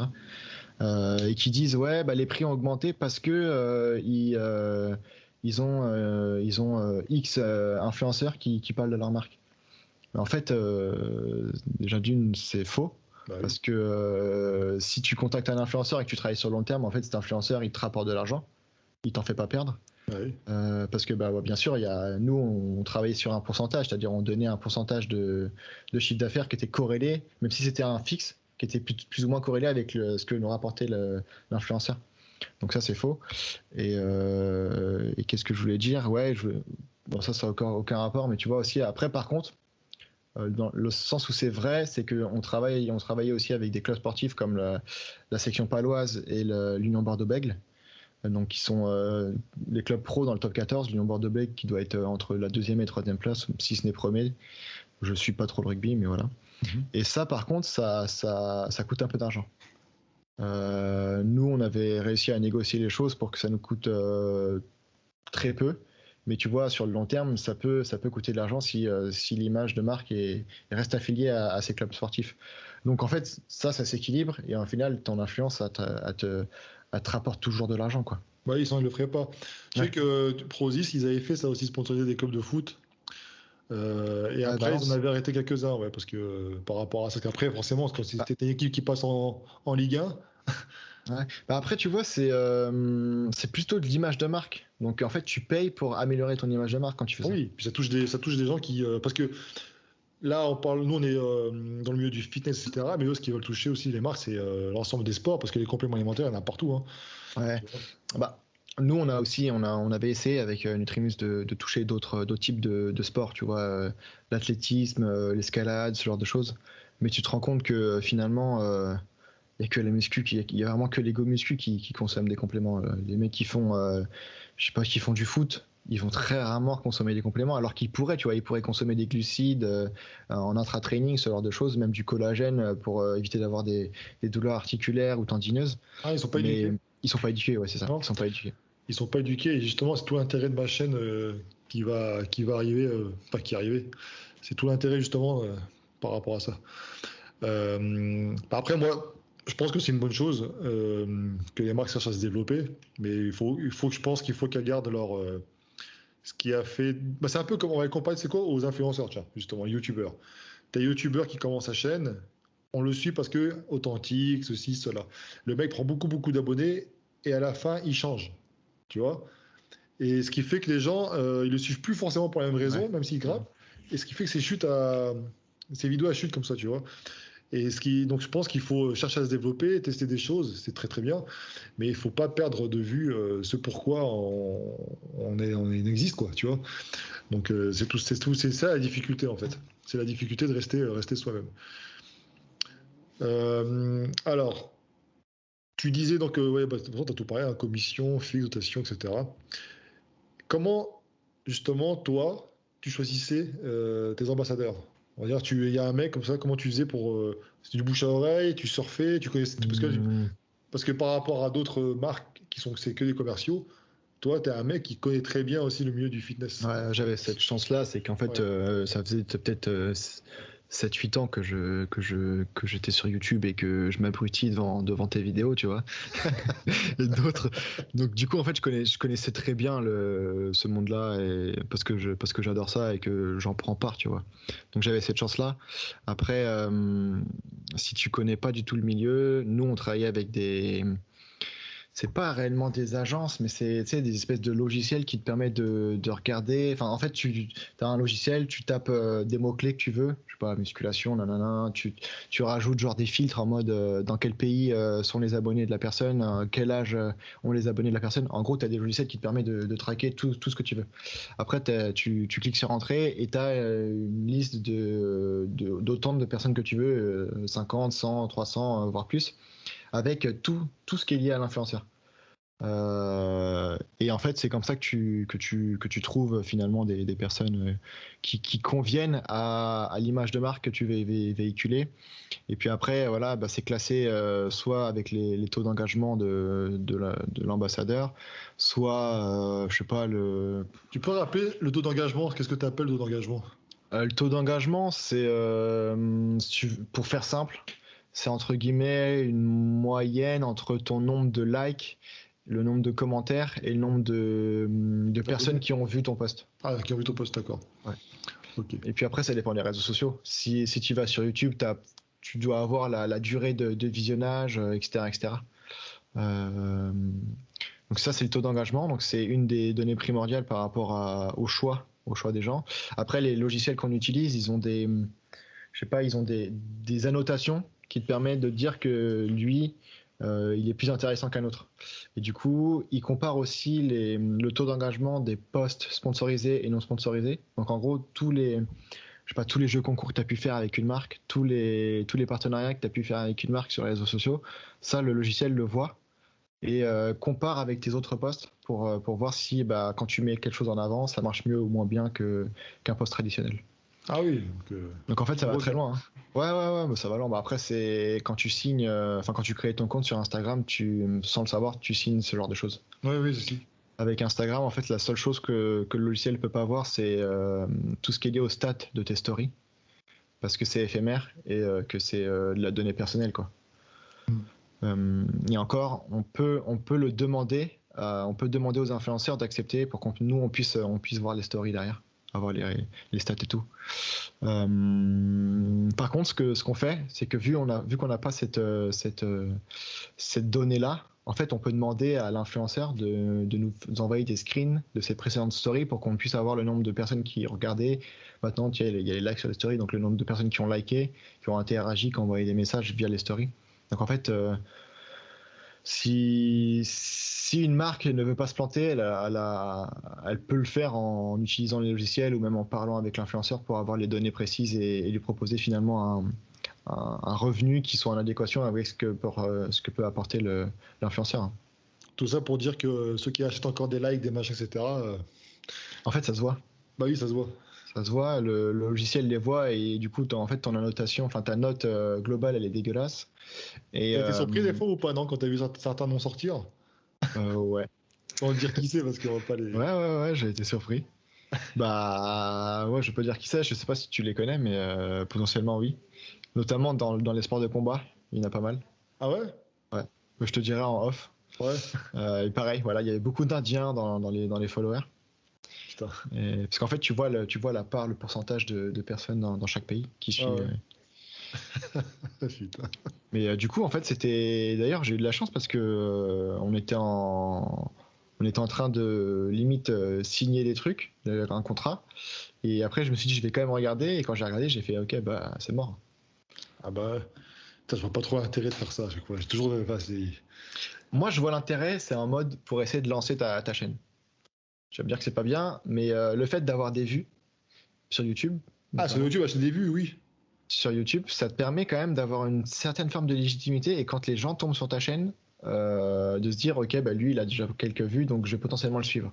Donc je dis pas que c'est bien. Je pense que ça peut être contre-productif parce que finalement tu peux être vite mal vu, tu vois. Mais Dis long après. Hein. ouais, mais je pense que ça peut, tu vois, un petit peu aider au début si tu galères et si, enfin, moi je le ferai jamais, mais voilà. Ouais. Bah, c'est pour ça qu'après, c'est vrai que ça fait marrer parce que t'as des. Alors, c'est arrivé quelques fois. Je dis pas que sur toutes les fois où ça arrivé, c'est ça, mais j'avais des suspicions sur certains comptes, de jeunes filles notamment, du fitness, du fit girl. Et un jour, un beau jour, tu te dis, j'ai été piraté, Ouais. suivez-moi sur mon nouveau compte. Non, parce qu'en fait, Instagram t'a cramé, ils ont fermé ton compte. Et YouTube, c'est pareil. Au bout d'un moment, il y a des contrôles qui sont faits quand même. Donc, c'est jouer avec le feu pour pas grand-chose. Ouais, c'est vrai, c'est vrai. Ah, t'as Après, c'est raison. sûr que je comprends. Tu sais, au début, quand je faisais mes vidéos, j'en foutais le nombre de vues de toute façon. Hein. Oui, Maintenant, ben maintenant que je suis en en vrai c'est place, qu'un des fois, ça chiffre. fait chier. Les vues, parce que tu te dis, putain, j'ai fait une vidéo, j'ai passé du temps, des machins, c'est intéressant. Tu te dis, mais qu'est-ce qui n'a pas marché? Pourquoi ça décolle pas? Bah, en fait, c'est que là, t'es plutôt dans une démarche entrepreneuriale, tu vois. Donc en fait, Ouais. tu fais un contenu et ce contenu-là, en fait, il doit te rapporter tant parce que bah, tu as besoin d'en vivre.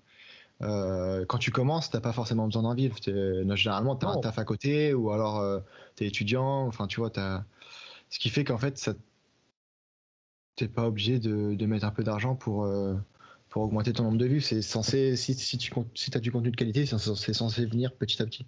Ouais. Ah, mais après, je sais qu'il y en a qui gonflent leur vue, hein, c'est sûr. Hein. Même des gros youtubeurs qui peuvent avoir, je sais pas, 1 million d'abonnés. Il y a une vidéo qui fait un bid, ça leur fait chier, ils vont injecter de l'argent là-dedans. Hein. Mais bon.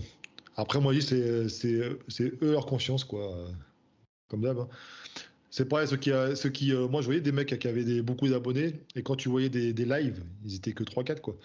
Donc, c'est quoi l'intérêt de ce. Je sais pas, c'est comme un mec qui se dope et qui va dire à tout le monde, je suis naturel. Mais tu sais que tu le dopes au fond de toi. Comment tu fais pour te regarder? Tu vois? Moi, j'ai du mal avec ça. Hein. C'est les fake natifs des vues. Ouais, mais c'est ça, c'est fake native des vues. Donc, personnellement, je vous déconseille de faire ça. Je pense qu'il faut s'en battre, hein, les Ouais. glaouis, là, au début. Et puis faire ça vraiment tranquillement, avec passion, tester des choses, ouais, il faut demander le retour du public, ce qu'ils en pensent, etc. Et puis si toi qui me regardes, tu as une petite chaîne, toute petite chaîne, Et si c'est intéressant, tu m'écris et puis s'il faut, je le partage, moi, y a pas de souci. Donc, je le ferai pour toi, t'inquiète pas. J'ai déjà partagé en plus d'ailleurs, il me semble. Ouais, mais c'est cool, c'était gentil. Ouais, d'ailleurs, c'est Mais, normal, parce que j'ai qu'une parole. Mais mais en vrai, par contre, en y réfléchissant, je me dis finalement autant faire du contenu sponsorisé, donner de l'argent à ah oui, Facebook ou à moi, TikTok. c'est légal et puis voilà. Ouais, voilà, au moins c'est Ouais. légal, quoi. Parce que, tu vois, des fois, les gens qui payent pour avoir des vues, c'est pas pour autant que les gens vont adhérer à leur chaîne. Par contre, si tu es sponsorisé, que tu fais de la qualité, ça amène de la lumière sur ta chaîne, tu vois. Mhm. C'est comme si un gros influenceur te faisait de la pub, en gros. Ouais. Et des fois, tu vois, des fois, j'amusais justement à aller voir quand tu avais des influenceurs assez importants qui disaient allez vous abonner à un tel, machin. J'allais voir avant et après ce que ça avait rapporté. Mais pas tant que ça, hein, souvent. Parce que le Non. mec, non, c'est vrai, pas tant que ça. Parce que le mec, il avait pas de. Il avait pas. Peut-être, je sais pas, le contenu lui plaisait pas, ou parce que peut-être que l'influenceur en question n'avait pas autant d'abonnés qu'il faisait croire réel. Il faut qu'il parle en indien en ce cas-là. Ah, mais c'est dingue. Mais là, c'est drôle parce que certains font ça pour l'appât du gain, mais ils dépensent de l'argent Ouais. qu'ils n'ont pas encore au début, tu vois, pour ça. Ah bah C'est... oui, mais déjà, il faut se dire que c'est de l'argent perdu. Ah oui, ah oui, Et même si c'est sponsorisé. Donc en gros, il faut utiliser l'argent dont tu n'as pas besoin, quoi. ah oui. Parce que sinon, banqueroute. Ah oui, bah c'est ça, hein. C'est de l'auto. Puis de toute façon, ceux qui font ça, à mon avis, au bout d'un moment, si ça décolle pas, ils arrêtent tout, hein, Oui, tu les oui, vois, oui. hein. Donc, alors, tu avais marqué effectivement un petit onglet, l'influence du point de vue des marques. En gros, Ouais. c'est quoi? C'est que ça rapporte, etc. C'est ça? Ouais, après, ça, finalement, on a Ouais, pas on en a digressé, parlé, on en c'est a pour ça que. parlé. Mais en gros, pour faire simple, en général, sur tout type de business, l'influence, ça te permet de faire grossir ton chiffre d'affaires de 20% si elle a bien été menée, tu vois. Ouais, Si ouais. t'as pas fait de la merde avec, si t'as pas concocté des fakes avec des comptes indiens, normalement, ça, en moyenne, ça devrait te rapporter entre 15 et 20% du chiffre d'affaires en plus que ce que tu faisais avant, tu vois. Mm, En fait, je dis ça parce que ça a été le cas pour plusieurs marques avec lesquelles j'ai travaillé en tant qu'indépendant. Donc voilà. Et après, pour le second point, c'était influence via sponsoring. Bon, ça, je pense que vous allez un peu vous en foutre, mais pour moi, tu as deux choses. Tu as l'influence, c'est vraiment l'influence sur les réseaux sociaux. Et après, c'est plutôt lié à mon métier de responsable partenariat. Et après, tu as tout le sponsoring qui est justement avec les fédérations sportives, avec les clubs sportifs et potentiellement d'autres boîtes, tu sais, faire des partenariats, je sais pas, des jeux concours à droite à gauche avec d'autres boîtes, ce genre de choses. Mais enfin, je sais pas, c'est pas forcément plus intéressant si. non, mais ça peut intéresser les gens, hein, même peut-être qu'il y a des marques, parce que tu as aussi ceux qui nous suivent, tu as des petits shops aussi de compléments hein, qui sponsorisent, donc ça peut l'intéresser, hein. Bah ouais, bah en gros, le but, c'est encore une fois, c'est d'essayer c'est comme l'influence, c'est d'essayer de toucher une autre cible et potentiellement bah faire un partenariat, je sais pas, j'ai n'importe quoi avec une autre marque comme Fitness Park, un vendeur de machines de musculation, un mec qui vend des élastiques, enfin peu importe. Ça te permet de toucher notre cible et potentiellement, bah, tu vois, quand tu crées ton entreprise, tu gardes des données, notamment pas mal d'adresses mail pour les newsletters. Et le fait de faire des tirs croisés entre deux bases de newsletters, ça te permet d'avoir beaucoup de nouveaux clients, de nouveaux prospects. Donc tu vois, si par exemple moi je contacte Gymshark, je leur dis ouais, est-ce que ça vous chauffe de faire un petit mail à toute votre base de données pour accroître votre chiffre d'affaires enfin, pour que nous on accroître notre chiffre d'affaires et que vice versa. C'est quelque chose qui est cool pour chacune des deux boîtes, tu vois. Mm. Donc moi c'est plutôt comme ça que je vois le sponsoring plutôt qu'autre chose, mais voilà. Je pense pas que ça va en intéresser beaucoup, mais on sait jamais. Et puis voilà. Ouais, et je voulais rajouter un truc par rapport à tout ce qu'on disait tout à l'heure, taux d'engagement, etc. Ça me revient à. Par contre, je connais à contrario, on parle du nombre d'abonnés. Je pense que Ouais. c'est pas la donnée la plus importante hein, pour même pouvoir en vivre. Parce que là, tu l'as dit toi aussi indirectement, parce que si tu as, j'imagine, tes coachs, tu as 200 abonnés, réels abonnés, avec un taux d'engagement qui est important parce que les mecs te suivent, parce que tu leur rapportes des choses concrètes, etc. On connaît, ils vivent très très bien, hein.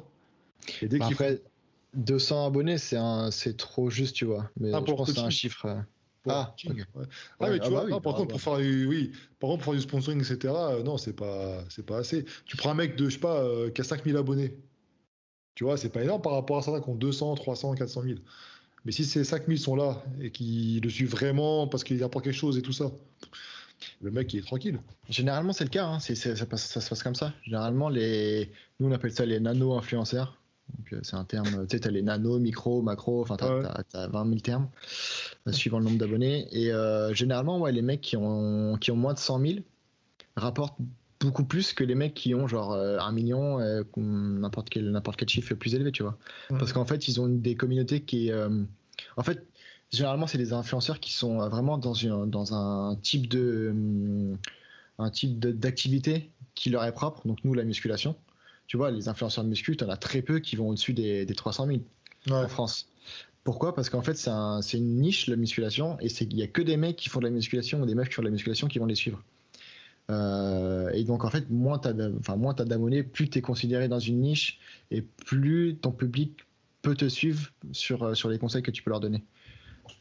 Donc, un mec comme, je sais pas, Squeezie, s'il met en avant un complément alimentaire, je pense qu'il vendrait beaucoup moins qu'un mec comme, je sais pas, comme Avner ou From Human to God, tu vois. Ouais. Ah ouais, c'est clair. Je sais parce que chez Prodis, bon, je ne donnerai pas les noms là, mais il y a des gros influenceurs qui n'étaient pas forcément en mode muscu, qui avaient des millions d'abonnés, hein. Ils vendaient rien, Ouais, bah tu voilà. vois. Donc, parce que les gens ils suivaient pas, les gens qui suivaient, c'était pas des consommateurs de ça. Ouais, Et voilà, puis, c'est ça. Mhm. non, c'est vrai, je suis pas. Donc, Je suis pas étonné. moi, enfin, un conseil, c'est si jamais vous vous lancez, vous allez peut-être croire que se lancer dans une niche, c'est pas le top, mais ça peut vite rapporter, tu vois. Mhm. Après, bon, je pense que les influenceurs comme Squeezie sont pas à plaindre parce qu'en fait, bah, ils ont d'autres types de partenariats, tu vois. Ils sont en partenariat avec des marques de téléphone, en fait, des trucs qui touchent tout un public. Ah ouais. Donc, c'est une bonne chose aussi. Mais je Ah, pense que c'est bien d'avoir les deux, tu vois. Ce que fait Thibaut InShape, c'est finalement en termes de marketing, il a tout compris, hein. mais c'est en même temps sa formation, hein. Ouais. Tu sais, quand j'étais parti visiter Local My Protein à l'époque, avec celui justement qui faisait le même métier que toi, et que je passe un petit coucou Eric, il me disait, mais de tous ceux qui s'occupent, enfin, il s'occupe de tous les influenceurs, il disait, mais en fait, le seul qui a tout compris, qui a investi, etc., machin, c'est Thibaut. Le Bah ouais. reste, et c'est pas le fruit du hasard, hein, Thibaut, c'est du boulot, hein. Sinon, on le voit par le con, là. Il y a un truc tout con. C'est là qu'on voit que le mec se forme derrière. Si vous remarquez bien, tout à l'heure, on parlait du style de parler. From Human to God au tout début, maintenant, c'est complètement différent. Thibaut, tu remarqueras, avant, il gueulait presque. Maintenant, il a un style de parler un peu comme Kylian. D'ailleurs, je sais pas si tu remarqueras. Il Qu'il a la parle et puis à gueule. la fin, la phrase a fait. Il a appris ça. C'est pas quelque chose que c'est pas inné chez lui. Il a appris, ça s'apprend. Tu prends pour ceux qui suivent Yann Piet, c'est un mec qui s'est fait connaître notamment pour tout ce qui est drague de rue, machin. Maintenant, il est un peu plus dans le côté développement personnel, conseil, confiance en soi, etc. Il parle exactement pareil. Il a un style de parler, ça s'apprend. Tu vois. Donc, non, mais Toi, c'est super. t'arrives pas. Comment? T'arrives pas à le faire. Ah, moi, il faut que je prenne mon crayon, là, je le mets dans la bouche, là. Salut, là. Eh les gars, il y a la petite faute. Après, t'as toute la bave qui coule. Je fais des choses, moi aussi, figure-toi, pour travailler ça. Mais là, c'est vrai que parce que des fois, ça cogite très très vite là-dedans, et puis blablabla, tu parles, tu bouffes trois mots, et puis voilà, quoi. Mais c'est comme ça. Non, mais franchement, je pense qu'on a tout dit, hein, par rapport à tout ça. Ouais, je pense aussi, hein. Bah, après, ça reste évidemment, donc là, vous avez la chance d'avoir l'expérience avec enfin, un podcast avec quelqu'un qui a l'expérience, mais ça constitue son expérience. Ouais. Qui met Et puis l'expérience quand même. c'est qui est une expérience qui finalement est de l'autre côté, tu vois. Qui est une expérience de quelqu'un qui gère des influenceurs, mais pas quelqu'un qui a réussi dans ce milieu-là, tu vois. Oui, oui, Donc oui, en tout à fait, fait. je pense que tu peux prendre des trucs à droite à gauche et finalement prendre aussi d'autres parts et mixer le tout. Enfin, c'est le but, Ouais. hein, c'est essayer de croiser les sources. Oui, oui, c'est exactement ça. Faut pas suivre aveuglément une personne ou deux. Enfin, il faut, comme tu dis, croiser les sources, puis Il y a toujours enfin, il faut tester en plus. C'est con, c'est une phrase que j'ai tout le temps, ça. Faut tester, bah ouais, il faut tester. Mais bon, t'as quand même dit quelques vérités que tout le monde dit, hein, donc après, il n'y a pas de recette miracle. En tout cas, voilà, ceux qui sont intéressés par le sponsoring, etc., il faut pas croire que soit si facile que ça. Et une chose importante aussi, quand vous êtes sponsorisé, vous êtes censé déclarer. Parce qu'on me pose la question. Statut auto-entrepreneur. Donc, ou une entreprise. Ou une entreprise, oui, pour ceux qui touchent beaucoup aussi, mais parce qu'après tu payes pas pareil. Hein. Auto-entrepreneur, si je fais 0 de chiffre d'affaires, bon bah je déclare 0 quoi. Mais c'est obligatoire. Donc, par exemple, dans la vidéo, j'avais expliqué que moi, par exemple, pour YouTube, si je fais 400, je sais pas, $400 au mois, et ben j'ai, je sais combien déjà là, 20 ou 30%, non 20% je crois maintenant au network qui part, plus la conversion, tu sais, dans plus dollars, euros, et après je verse encore 22% je crois à l'URSSAF. Donc tu vois, au final, ça me paye l'URSSAF du mois d'avant. Putain. Je te jure. Et ça me faisait rire parce que tu vois, quand je contactais des petits coachs, tu vois, ou enfin c'était même pas forcément des coachs à la fin, sur Awin, qui est le logiciel qui permet de donner des commissions suivant le chiffre d'affaires réalisé. Tu avais des gens qui me disaient, mais comment ça se fait? Je suis obligé de me créer un statut d'auto-entrepreneur? Ah oui, c'était étonné. Ah oui, si tu veux te verser de l'argent, il va bien falloir que tu te crées un statut un jour ou l'autre. Ouais. Ah, mais quand t'es coach, en plus, t'es obligé d'avoir un statut. En temps normal, ouais, t'es obligé. Normal, oui. Mais bon, ça, malheureusement, on a fait des vidéos, on a déjà parlé, il y en a qui font ça, bon, attends, ils font comme ils veulent, hein, mais, mais effectivement, si tu vas être sponsorisé, etc., il faut déclarer, parce que la société déclare, hein, quand ils vous payent, ils déclarent qu'ils vous payent. C'est pas comme ça l'argent qu'ils donnent. Bah ouais, t'as des factures et tout, donc oui. C'est visible, quoi. Oui, c'est visible, tout à fait. Donc, moi, c'est pareil, quand j'avais fait ça, bah, c'est YouTube, en fait. On m'avait dit au début, ouais, non, tu gagnes pas assez, machin. Et j'ai un pote à moi qui travaille aux impôts, il m'a dit, si, même si tu touches, je sais pas, 50 euros au mois, il faut déclarer. Donc, j'ai déclaré dès le début. Hein. Et voilà. Donc, ça, c'était la petite parenthèse que je voulais. Donc, tout ça pour toutes les personnes qui sont mineures, etc., machin. Alors, je sais pas comment ils font. Les parents, peut-être, qui doivent. Parce que sur TikTok, t'as beaucoup de mineurs. C'est pas à partir de 16 ans, je dis de la merde peut-être. Hein, je sais pas. Si vous le savez dans les commentaires, n'hésitez pas. Mais les mineurs, ouais. Donc il faut déclarer, il faut avoir un statut, et ensuite, bah, il faut. Donc il y a plein de choses à faire en fait. Mais en premier lieu, n'oubliez pas que moi je pense, hein, il faut vraiment agir avec passion d'abord. Rester soi-même, même s'il faut trouver un petit peu, comme tu dis, son image, se démarquer, etc. Trouver son petit truc. Et puis après, de toute façon, le reste, vous allez l'apprendre sur le tas, hein, comme j'ai pu faire moi, comme tu as dû le faire aussi toi pour certaines choses. Quand tu es confronté, tu es obligé de voilà, t'es dedans, tu te dis merde, comment je fais. C'est pareil pour tout, hein. Tu vois, moi quand je suis rentré chez Nutrimus, il y avait beaucoup de choses que je connaissais pas sur des missions que j'ai pu faire. Et ben finalement j'ai appris petit à petit, hein. Tu vois, moi par exemple, c'est moi qui ai créé je sais pas si tu avais vu le petit événement qu'on a fait avec Nutrimuscle, un peu CrossFit. Si. Oui. Bah, j'ai créé tout de A à Z avec un pote qui est en alternance là-bas qui s'appelle Quentin. Salut Quentin. Et en fait, bah, j'avais jamais réellement fait d'événements avant et j'ai appris sur le tas et c'est cool. En fait, c'est comme ça que tu évolues et que tu grandis, quoi. Ouais, bah pareil, la salle où je suis ambassadeur, la Fitness Park Californie, coucou les gars, ils ont créé aussi un événement pareil, de challenge. Et c'est là que c'était le premier qui faisait, et le mec il disait, putain, c'est une galère et tout. Pareil, mais t'apprends, c'est ça qui fait que faut te lancer. Moi, quand j'ai créé mon site au début, j'y connais rien, je sais comment je fais. Je suis resté des nuits à regarder des tutos sur internet et tout ça, puis à faire en live, quoi. À la base. Montage vidéo sur Final Cut, pareil.